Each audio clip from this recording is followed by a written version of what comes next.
Bismillahirrahmanirrahim. Kita sediakan waktu kita untuk bersama mentelaah, memahami materi tafsir Al-Quran. Surah As-Saff itu ya. A'udzu billahi minasyaitonir rajim. Bismillahirrahmanirrahim. Ayat 5 ya.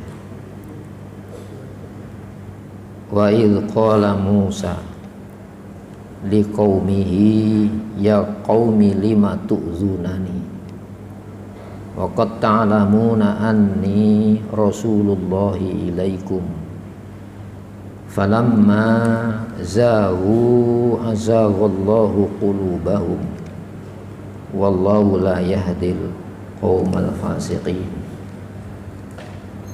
Wa idh qala Isa ibnu Maryam ya bani Israila inni rasulullahi ilaikum musaddiqan lima baina yadayya minat taurati wa mubasysyiran bi rasuli ya'ti min ba'di ismuhu Ahmad falamma ja'ahum bil bayyinati qalu hadza sihrun mubin wa man adlamu mimman iftara 'ala Allahil kadhiba wa huwa yud'a ilal Islam wallahu la yahdil qaumadz zalimin. Hadirin rahimakumullah, sebelumnya dibahas tentang Allah itu membenci. Ini bahasa kedekatan, seperti hanya Allah itu mencintai ya. Jadi Allah mengajak memahami dirinya dengan bahasa yang ya, kita mengenal.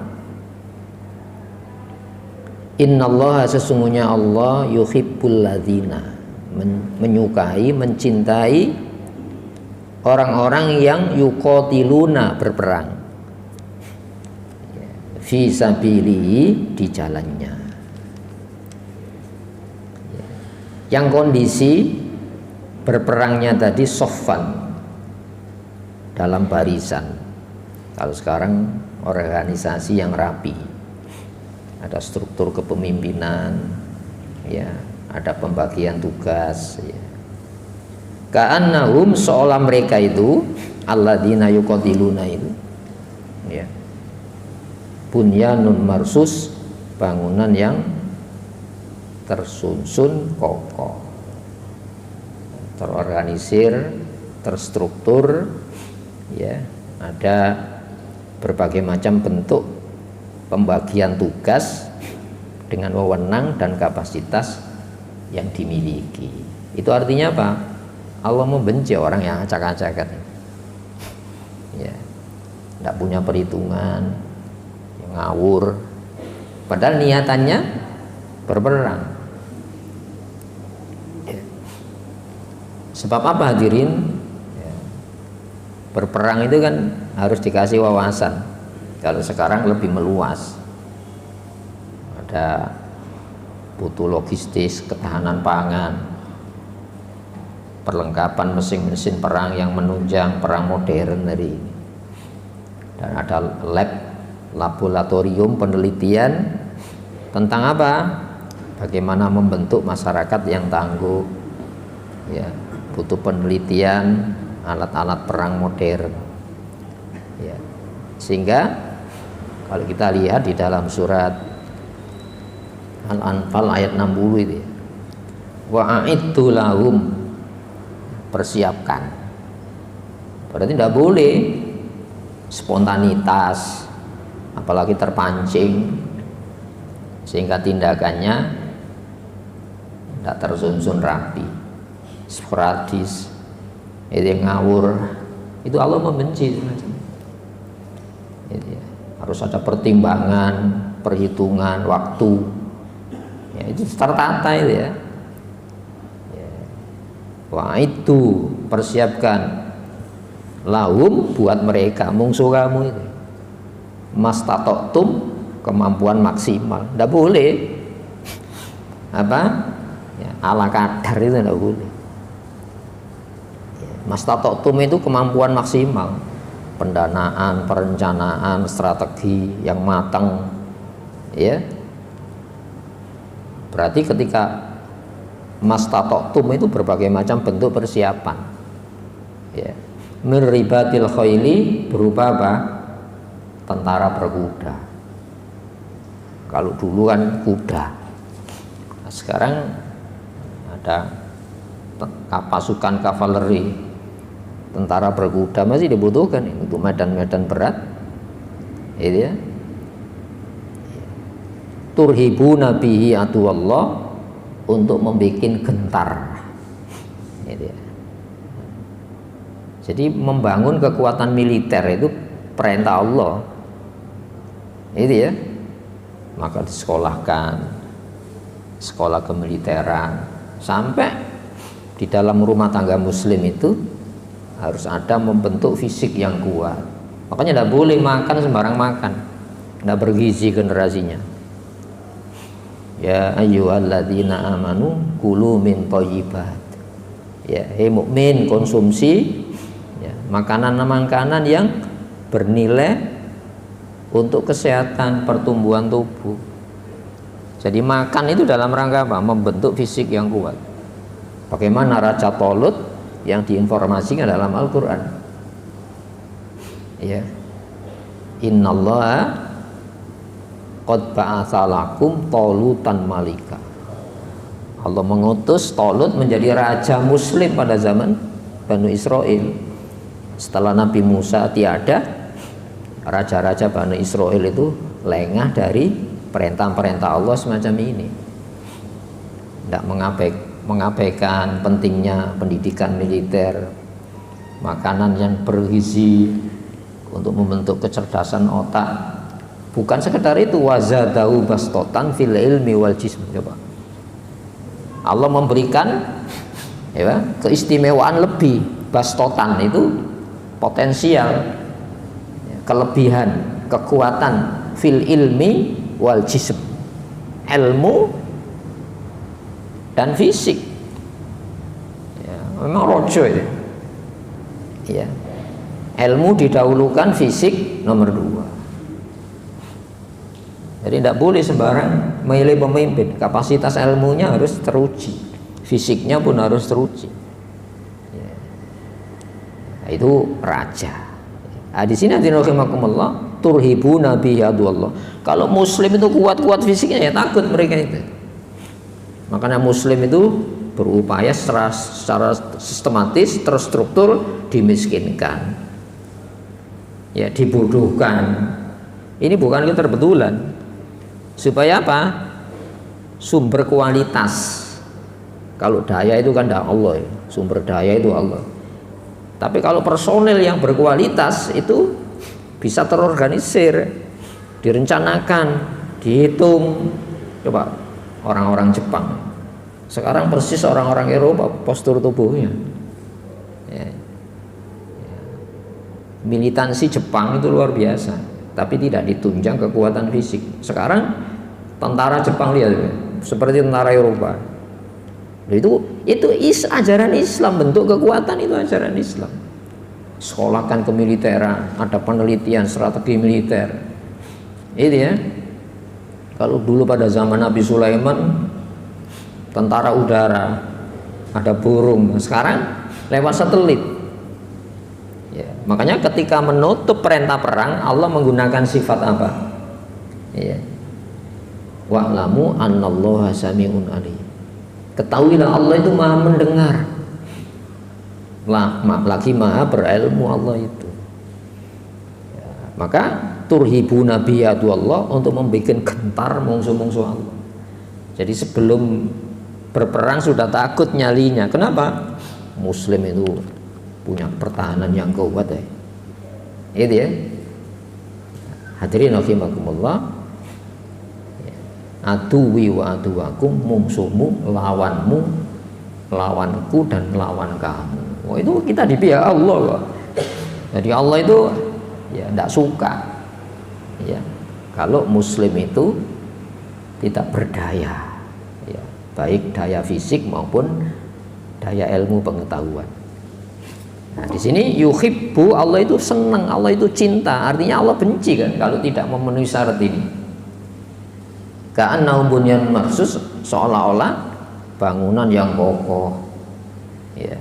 Nah, ini dipakai dalam bentuk hankam merata, pertahanan keamanan rakyat semesta. Itu konsep Islam. Jadi tentara itu bukan yang aktif dalam kemiliteran, itu ya. Tapi potensi kekuatan militer itu pada rumah-rumah muslim. Makanya ada ayatnya, ada hadisnya kan. Alimu auladakum, itu kan olahraga militer. Alimu, ajari auladakum, anak-anak kamu. As-sibaha, berenang. Itu ya, warimaya, kemampuan memanah. Nah, sekarang tidak panah, ya, pakai senapan. Nah, ajaran Islam itu. Ya. Mulai kecil anak-anak lelaki kayak mainan golean, kasih mainan-mainan yang memang kemiliteran, belikan pistol-pistolan dulu kan gitu ya, pedang-pedangan, itu membentuk, itu ya. Nah, di sini hadirin rahimakumullah, bunyanun marsus itu kalau diterjemahkan pada era sekarang ini ya, membentuk organisasi kemiliteran. Muslim itu tidak boleh sendiri-sendiri, urusan Indonesia urusan sendiri, enggak. Urusan Muslim Indonesia ini urusan seluruh dunia Islam. Jadi kalau ada orang Muslim diperangi karena Islamnya bukan di wilayah Indonesia, itu urusan kita ya. Sebab kalau ada orang Muslim, orang mukmin diimani karena keimanannya, tinggal nunggu saja. Kalau kita lengah akan menjadi apa? Sasaran empuk mereka. Ya. Sebab dalam surat yang lain disebutkan, wattu lau taghfulu an aslihatakum. Mereka itu suka sekali kalau kamu tidak memperhatikan urusan pertahanan persenjataan kamu. Jadi orang kafir itu tidak senang Muslim bangun kekuatan militer, itu tidak senang. Makanya ya, organisasi dunia Islam yang mengarah kepada ya traktat perjanjian militer mesti dibatalkan oleh mereka. Dan mereka lebih paham. Anggota Dewan Keamanan PBB ya, Indonesia itu tidak tetap. Padahal Indonesia kan wilayahnya luas, muslimnya terbesar. Tapi anggota keamanan tidak tetap, bisa dicabut. Ya. Kenapa? Oh, tidak boleh mereka mengetahui strategi militer mereka. Turki saja kan baru saja kan, itu ya. Kalau Turki tidak ya, waspada dalam masalah ini, ditinggal oleh kekuatan NATO. Tapi Turki kan punya nilai tawar, Indonesia kan tidak punya nilai tawar, tidak punya nilai tawar, persaingannya tidak punya. Hadirin rahimakumullah, bunyanun marsus itu harus diterjemahkan sekarang ini ya, tidak saja personal, namun ikatan ya, kemiliteran dunia Islam. Kalau OKI itu kan ya, organisasi konferensi dunia Islam ya, bukan kekuatan militer. Makanya kekuatan militer itu paling ditakuti. Kenapa? Afghanistan saja Amerika, Uni Soviet tidak bisa menyelesaikan kasus Afghanistan. Itu satu contoh ya, bahwa satu Afghanistan itu saja kewalahan mereka. Perang 20 tahun ya. Perang 20 tahun ini kan bukan perang senjata toh, ketahanan pangannya itu ya. Berarti sudah terbukti kekuatan Islam itu. Cuma perorganisasiannya bunyanun marsus ini belum terwujud. Nah, baru wa idh qala Musa. Ingat saat Musa mengatakan kepada siapa? Li qaumihi, kepada kaumnya. Musa dalam kapasitasnya di sini siapa? Manusia pembebas. Itu ya. Jadi saat Nabi Musa ini diutus, kaum muslimin tercerai-berai. Ya, hidup di dalam penjajahan. Ya. Hidup pada penjajahan Firaun. Itu ya. Nah, kalau pembebasnya seorang pemimpin yang membebaskan. Dari mana? Dari penjajahan. Apa yang dijajah? Dijauhkan dari ajaran Taurat. Kita merasa enggak kalau kita jauh dari mengerti Quran itu masuk dalam keberhasilan penjajah muslim? udah ngerti sistem pertahanannya. Makanya tidak dikasih ilmu bagaimana muslim itu satu tubuh. Itu ya. Al muslimu ya, akhul muslim. Muslim itu saudara muslim. Ikatan saudaranya apa? Keislamannya itu. Maka dikasih paham nasionalisme sempit. Ya, nasionalisme sempit itu bikinan siapa itu? Bikinan penjajah itu. Urusan saya kan urusan Indonesia, di luar Indonesia bukan urusan saya. Masa ya gitu? Padahal muslim itu akhul muslim. Itu ya. Palestina dijajah Israel karena apa? Karena keislaman, keimanannya. Itu ya, keimanannya. Nah, kalau mereka dijajah karena keimanan, keislamannya, mengalami pengusiran karena keimanan, keislamannya, kita tunggu waktu saja. Tapi kita kan tidak merasa semacam itu. Kenapa? Oh, saya bukan orang Palestina, kan itu kan. Oh, jangan semacam itu. Liqaumi, kepada rakyatnya. Ya, apa? Ya qaumi, hei kaumku, hei kaumku, hei rakyatku. Lima tu'dzunani. Kenapa kamu kok menyakiti saya, ganggu saya? Loh, kamu itu saya bebaskan. Yang membebaskan malah dituju apa? Dituju apa? Anti kemapanan. Masya Allah, anti kemapanan. Pembebas itu membebaskan dari alam pikirnya. Meskipun secara materi mereka dipenuhi hajat-hajat kehidupannya. Tapi kemerdekaan dalam Islam itu bukan itu. Karena sandang pangan papan dipenuhi oleh mungsuh kamu merasa sudah mapan. Menurut Nabi Musa tidak mapan itu. Itu ya, tidak mapan. Makanya setelah Nabi Musa tiada, nanti rajanya itu prakteknya sama dengan Fir'aun. Kenapa? Alam pikir Fir'aun itu sudah diwarisi raja-raja Bani Israil. Kan ada dalam surah Al-Baqarah. Alam taro ilal mala'i min Bani Israil min ba'di Musa. Ingat kepada para raja, pembesar-pembesar, pemimpin-pemimpin suku, ya. Setelah Nabi Musa dari Bani Israil yang muslim itu. Ya.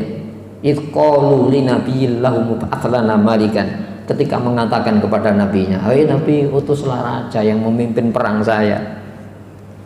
Jadi kita butuh figur pemimpin, yang pemimpin itu bukan sekedar milik masalah-masalah intelektualnya saja, tapi fisik juga kemampuan intelektualnya.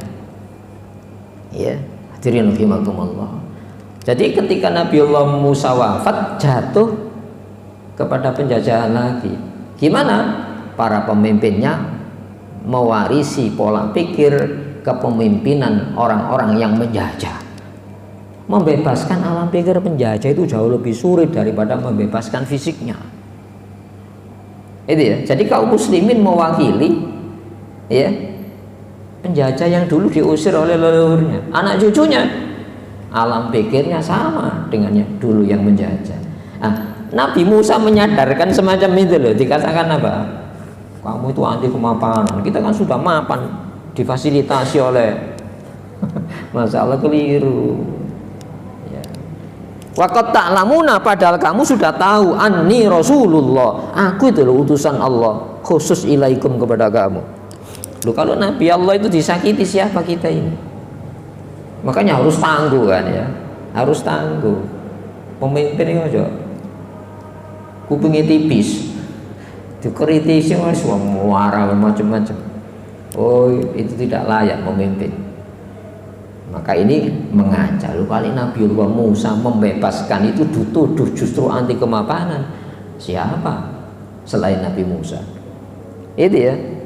Ini pola pikir yang terjajah ini. Merdeka itu kalau difasilitasi sandang pangan papan, ya, kebutuhan kesenangannya, tapi dia dijauhkan dari ajaran Islam. Itu ya. Ada seorang penyair ya Mesir, Mustafa Munfalut ini, di dalam tulisan-tulisan pilihan Mukhtarat Munfaridiyah ya. Ya, dia kaget itu nyindir umat Islam itu. Ya. Saya terbangun oleh eongan kucing. Jadi di kamarnya si pujangga ini ada kucing ngeong terus ya. Kaget ya, Masya Allah. Berarti sudah lama terkungkung di dalam kamar ini, terkunci dalam kamarnya. Dikasih makan ya, dikasih makan ya, kok enggak mau berhenti dari ngeongannya. Oh, barangkali dia haus, dikasih minum, masih tetap ngeong ya. Minta apa kucing saya ini? Maka sorot mata kucing ini dilihat. Oh, melihat pintu. Berarti selama berapa jam ini terkurung dalam pintu ini. Maka dibukakan pintu, langsung makanan minumannya, padahal berjam-jam di dalam kamar itu. Mencolot ya. Insya Allah kaget si pujangga ini. Subhanallah, kucing itu mengerti makna kemerdekaan. Dikasih makan walaupun lapar, tidak mau nyantap makanannya. Dikasih minum meskipun haus, terkurung berjam-jam, tidak mau makan. Maka ketika melihat pintu yang terbuka, lari menuju pintu. Alangkah durjananya manusia muslim yang punya pandangan melebihi naluri kucing. Nah sekarang kan enggak, difasilitasi sandang pangan papannya, jabatannya dikasih, gajinya diperbesar, lupa kalau dia terjajah, dijauhkan dari ajaran Islam. Hadirin rahimakumullah. Kemerdekaan dalam Islam itu kalau kita hanya diatur, diperintah oleh yang memberikan kehidupan kepada kita, itu yang mematikan kita, menghidupkan kita. Allah memfasilitasi kenikmatan itu supaya kita sayang seperti Allah sayang kepada kita. Ingat, Allah itu baik kepada kita. Gunakan nikmat itu untuk menjadi hamba penuh Allah. Nah sekarang enggak, diperhamba oleh kesenangannya. Itu ya. Nah, itulah hidup, gitu ya. Falamma zahu, maka ketika berpaling, ya, berpaling itu apa? Ya, hati asalnya tidak seneng, dilarang Allah tidak seneng, tapi nek dilarang nafsu nih sewenang, diperintah Allah tidak seneng, diperintah nafsu nih seneng. Lama itu ya, azaghallahu qulubahum, Allah sesatkan hatinya. Jadi ada gerakan fisik, hati-hati dia. Kalau kita tidak mau masjid, suatu ketika masjidnya tidak mau kita. Kalau kita tidak mau Quran, Qurannya nanti tidak mau. Itu azaghallahu qulubahum, hatinya nanti benci gitu.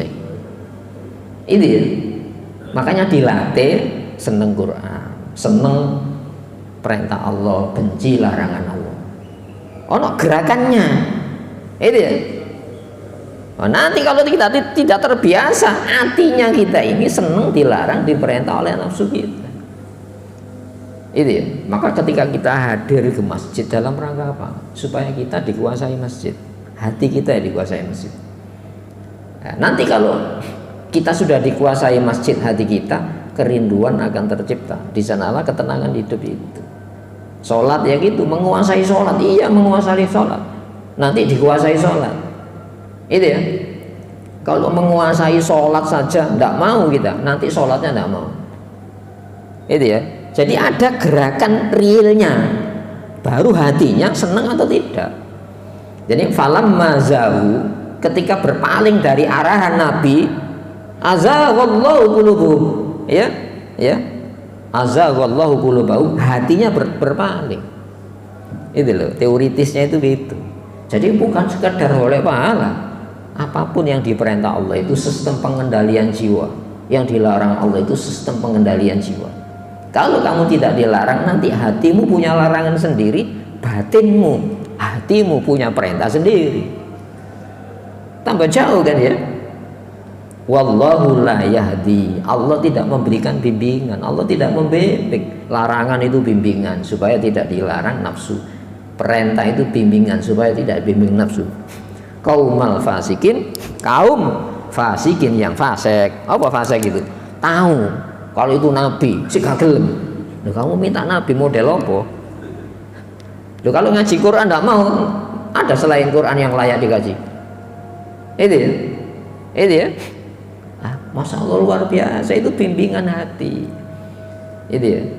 Jadi ini bukan sekedar problema oleh pahala apa enggak. Ya.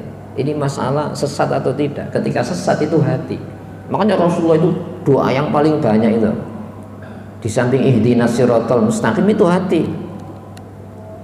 Ya muqallibal qulub, wahai zat yang membolak-balik hati. Gampang, segampang membalikkan tangan ya. Hati kayak kan disebut, kenapa hati disebut qulub? Karena litaqallubiha, karena bolak-baliknya. Tidak bisa tidak bolak-balik, tapi sabbit qalbi ala dinik, tetap berbolak-balik di dalam agama Islam ini. Itu ya, jangan berbolak-balik di dalam kekufuran. Senang nggak senang, senang nggak senang, senang sing menghasilkan, tidak senang sing menggagalkan, senang sing menyenangkan, tidak senang yang tidak menyenangkan hati. Itu ya, senang tidak senangnya itu sesat. Tapi kalau kita senang tidak senang di dalam ajaran Islam itu bimbingan. Nah, di sini jadi ada sebabnya, makanya ada personnya. Siapa? Nabi Allah. Siapa? Rasulullah. Kalau hari ini ulama, kalau kita benci ulama, ulama dibenci karena apanya? Keilmuannya kan. Apa ilmu ulama? Ya ilmu yang diwarisi dari Nabi. Kalau kamu benci ulama, nanti ilmunya malah membenci. Padahal kita butuh ilmu apa enggak? Butuh ilmu. Kalau bukan ilmu dari Allah yang disampaikan para nabi, para ulama, padahal kita butuh pengetahuan, pasti ndolek, pasti mencari ilmu. Makanya sesat Allah atas ilmu. Wa adallallahu ala ilmin, Allah menyesatkan di atas pijakan ilmu. Sesat tapi pakai ilmu, kan ini unik manusia. Ini pemberitahuan Allah. Larangan itu pemberitahuan. Kalau kamu tidak mau diberitahu oleh Allah larangan Allah, kamu akan diberitahu larangan nafsumu, dan itu bahaya sekali. Dan merasa tidak sesat, merasa tidak sesat. Contohnya akeh kok. Contohnya banyak. Masa ulama kok menyanyi lagunya Yahudi itu gimana? Ulama assalamualaikum jawab merdeka. Saya pernah datang ke tempatnya kok. Saya tahu sendiri. Nanti kalau salam jawab jangan waalaikumsalam. Apa jawab? Merdeka. Sindungani pendeta. Hadirin agama-agama. Itu orang alim loh ya. Siapa kita ini? Makanya jangan heran. Itu ya, pendeta Balaam itu ahlul ibadah, mungsuhi Nabi Musa. Itu Korun itu orang dekatnya Nabi Musa, ulama, mungsuhi Nabi Musa. Falamma zahu azaghallahu qulubahum wallahu la yahdil qaumal fasikin. Allah tidak memberikan bimbingan orang-orang yang fasik. Apa? Memilih kesesatan ya dengan dasar sesat itu sendiri. Makanya adallallahu ala ilmin wa khatama ala sam'ihi. Allah mengunci pendengarannya, bukan telinganya. Telinganya si ono pendengaran dayanya ya. Jadi kalau kita tidak mau mendengar ya nasihat Allah, padahal manusia butuh nasihat, telinganya itu ono kerja boleh sayone Allah. Itu ya. Makanya lesan itu punya daya sendiri. Ya. Al-yauma nakhtimu ala afwahihim. Oh, punya daya sendiri. Jadi umpamanya doa akhirat itu dibuka, isok horo. Berarti apa? Punya daya sendiri. Makanya digunakan keluarnya daya-daya zikir, baca Quran. Ini punya daya sendiri. Itu semua organ tubuh ini punya kemandirian. Jangan dipikir alat sekedar alat. Ano daya dengar, daya lihat, daya ngomong, daya suara. Nah, di sini Allah baru dilanjutkan wa idh qala Isa bin Maryam. Dan ingatlah saat Isa putra Maryam mengatakan ya Bani Israel, Banu Israel. Makanya nabi-nabi banyak dari Banu Israel. Israel kan julukan Nabi Yakub alaihissalam. Itu orang-orang muslim asalnya. Tapi bimbingan Taurat, bimbingan Injil sudah dilupakan. Itu ya, bimbingan Taurat, bimbingan Injil dilupakan sebagai standar bimbingan Islam untuk jadi muslim. Ya Bani Israel, Bani Israel. Ini panggilan apa? Panggilan sejarah. Sejarahmu itu keturunannya Nabi Israel. Itu ya, Bani Israel. Tedak turuni Israel. Nah, ini itu panggilan mengingatkan sejarah yang dilupakan. Lalu ikatannya suku, ikatannya etnis, keliru. kamu diistimewakan itu bukan kesukuan kamu, ya, tapi keislaman, keimanan kamu, ya. Wafaddalnahum, ya, dan kami beri, ya Bani Israel udhkuru nikmatallah, Bani Israel, ingatlah nikmat Allah, nikmat Islam, nikmat iman, keturunan Israel itu nabi-nabi. Masa Allah kita lupa, bukan leluhur. Ingat nikmat allati an'amtu alaikum, yang nikmat itu secara khusus kuberikan kepada kamu, ya, ya. Dan kamu kulebihkan atas seluruh alam. Apa kelebihan apa? Keturunan nabi-nabi, agamanya Islam, dikasih bimbingan kitab, dikasih bimbingan Taurat. Hebat atau enggak? Hebat. Kehebatan kita itu di situ, bukan suku, bangsa, warna kulit. Nanti yang kita bawa kehebatan itu kehebatan Islam, iman. Nanti kamu ditanya, apa agamamu? Islam. Siapa pemandumu? Imammu siapa? Al-Quran. Siapa pembimbingmu? Rasulmu? Rasulullah Muhammad SAW. Apa ikatanmu? Siapa saudaramu? Muslim saudaramu. Itu ditanya itu nanti. Lalu ditanya etnis, kamu dari suku mana? Nggak bisa dilacak, percampurannya terjadi. Saya suku Jawa, istri saya Bugis, anak saya suku apa? Entah, belum mati sekarang. Tapi keislaman, keimanan itu yang abadi. Nanti ditanya tentang afdholiyah, keistimewaan itu. Walillahil izzatu wali rasulihi walil mu'minin. Kehormatan, harga diri, gengsi itu milik Allah, Rasul, dan orang-orang beriman. Itu yang kita bawa nanti. Inni Rasulullah ilaikum, sesungguhnya aku itu utusan Allah untuk kamu. Jadi kita dikasih pemimpin, ya. Pemimpin kita siapa? Rasulullah. Itu ya. Pembimbing kamu siapa? Rasulullah. Mati membawa apa? Asyhadu an la ilaha illallah wa asyhadu anna Muhammadar Rasulullah. Itu ya. Kalau kita mengakhiri hidup dengan itu dan membawa saat kehidupan la ilaha illallah Muhammadar Rasulullah, itu ahlul jannah. Ya. Harus ditanya, kamu orang mana? Indonesia. Indonesia sudah tidak ada, jangankan Indonesia, bumi ini sekarang.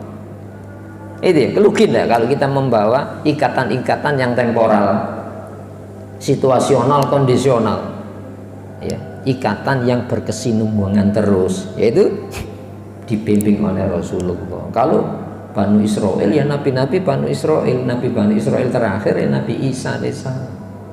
Musaddiqan, musaddiq itu yang membenarkan lima baina yadayya, ya, lima itu buat wahyu baina yadayya sebelumku, minat Taurati, berupa Taurat. Saya bukan memperbaru, menggenapkan Taurat. Itu ya, bukan sekedar itu. Wa mubasyiron, pemberi kabar gembira. Apa? Kabar gembira apa? Dunia, enggak. Bi rasulin, seorang utusan, yakti yang datang min ba'di setelahku, ismuhu Ahmad, namanya Ahmadu. Ahmadu, katanya Allah Ahmadu, Ahmad. Mana Ahmadu ya? Ahmadu itu aku puji. Ahmadu, Rasul nanti akhir zaman Ahmadu, ya. Ahmadu itu paling terpuji. Kenapa? Belum turun dipuji oleh Allah, ya. Ketika diturunkan semua memuji Rasulullah, mana Muhammad, artinya apa? Yang terpuji. Ini disebutkan dalam kitab-kitab lama ini.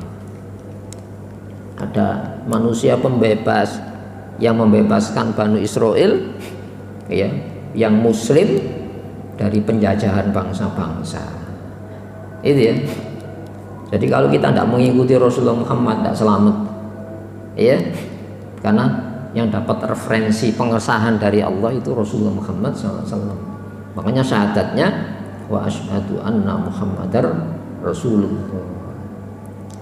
Jadi Rasulullah itu diberitakan oleh Nabi Isa mubasyir, pemberi kabar gembira dengan mengikuti estafet Nabi akhir zaman, ya, yang dibawa Nabi akhir zaman itu Al-Quran, ada Taurat, ada Injil, ada wahyu-wahyu, ya, fiha kutubun qayyimah. Di dalam Quran itu ada rangkuman kitab-kitab yang lurus.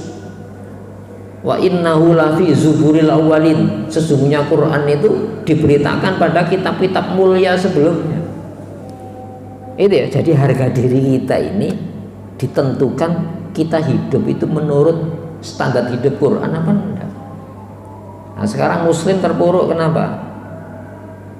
Karena dijajah. Di mana dijajahnya? Dijauhkan dari Quran itu, dijajah.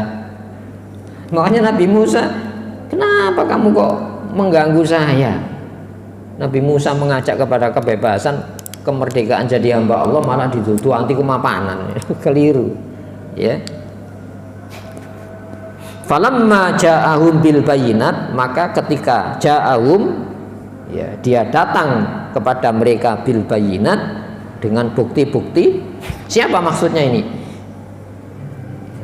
Mim ba'di ismu Ahmad, maka ketika Ahmad itu datang kepada mereka bil bayinati dengan membawa bukti-bukti Al-Quran ini, qalu hadza sihrun mubin, ini sihir yang nyoto ya. Loh, kok sihir?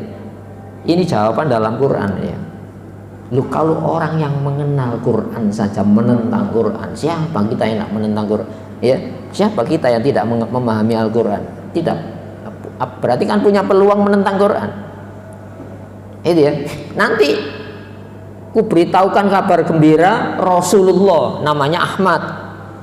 Ketika Ahmad itu datang, Nabi yang tanpa jedah Nabi itu Nabi Isa dengan Rasulullah Muhammad. Ya, sehingga Rasulullah mengatakan, inna aulan nasi, ya, bi isabni Maryama, sesungguhnya manusia yang lebih patut dekat dan mengakui Isa ya Ahmad Muhammad itu, ya.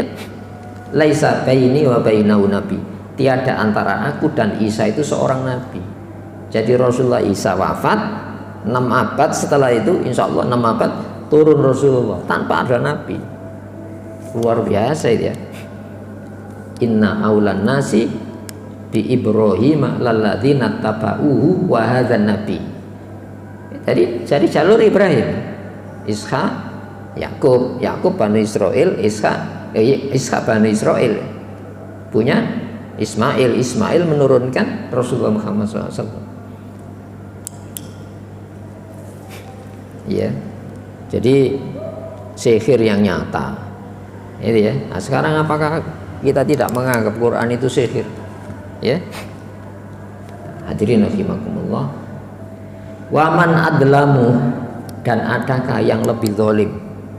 Ya, mimman iftara 'alallahi kadziba. Ya, melebihi orang-orang yang mengada-ada kedustaan atas nama Allah. Wa huwa, padahal dia itu yud'a ilal Islam, diajak kepada Islam. Jadi gini loh. Kalau kita diajak kepada Islam tidak mau, padahal kita butuh bimbingan kan? Itu menunjukkan apa? Bimbingan selain Islam itu menyesatkan. Goro. Loh, kenapa kok goro? Larangannya bisa berubah jadi perintah, perintahnya bisa berubah jadi larangan. Ya. Jadi pragmatis. Jadi ajaran di luar Islam itu pragmatis. Apa ketika pragmatis itu? Ya, bisa salah, bisa benar. Tergantung hasil jangka pendek. Masa kita mengikuti ajaran semacam itu? Iya. Padahal kita hidup ini resikonya antara ngawur, tidak ngawur. Itu ya bodoh. Itu ya. Apa maknanya ini? Resiko, ya, pasti. Tidak sengaja dengan sengaja bodoh. Contohnya gini, ini ada minuman. Itu ya, masuk gambler. Ya no standar mengenal loh, ini kadaluarsa produksinya kapan. Kan itu ya, ada tanggal produksi. Tidak boleh. Loh, kalau untuk fisik saja kita harus teliti, dan produsen itu mengeluarkan standar ya bagi konsumennya. Nah, Quran ini la ya'tihil batilu min baini yadihi wa min khalfihi. tidak disentuh dengan nyamannya salah semenjak turun sampai akhir nanti dicabut dari turunnya, itu tidak ada salahnya Quran. Buktinya apa? Larangannya permanen, perintahnya permanen. Itu ya. Masa kita tidak yakin itu? Orang yang punya modal selamat yang paling banyak itu penentang nabi-nabi, tapi kok gak iso selamat? Ono jaminannya. Walayyaj'alallahu lil kafirina 'alal mu'minina sabila, itu jaminan. Allah tidak akan pernah membuka jalan orang-orang kafir mengalahkan orang-orang beriman. Itu jaminan Allah. Lo kalau bohong tidak berani itu. Itu ya. Hari ini coba Eropa itu pernah Muslim mengerahkan tentara bersenjata memaksa orang Eropa memeluk Islam.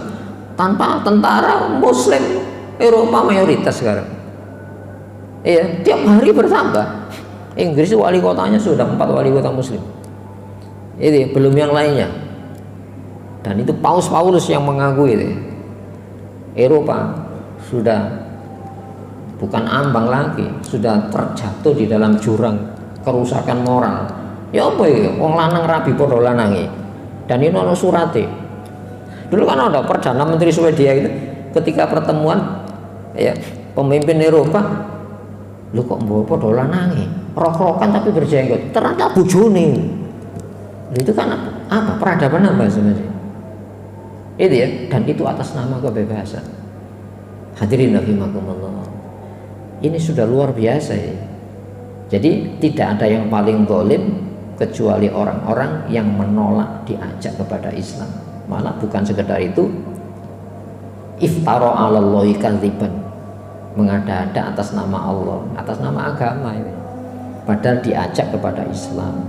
Wallahu la yahdil qaumadz zalimin, sedangkan Allah itu tidaklah membimbing kaum yang zalim. Ini kaum loh, kaum, bukan person ini, kaumiyah. Kita ini masuk dalam era apa? Pengendalian. Kalau hari ini kita di Indonesia, itu ya, tidak ikut berbuat, tapi membenarkan pola hidup yang bukan Islam oleh dosa ini, gitu. Kaum kok. Itu ya, setuju atau tidak setuju itu yang mengikat kita.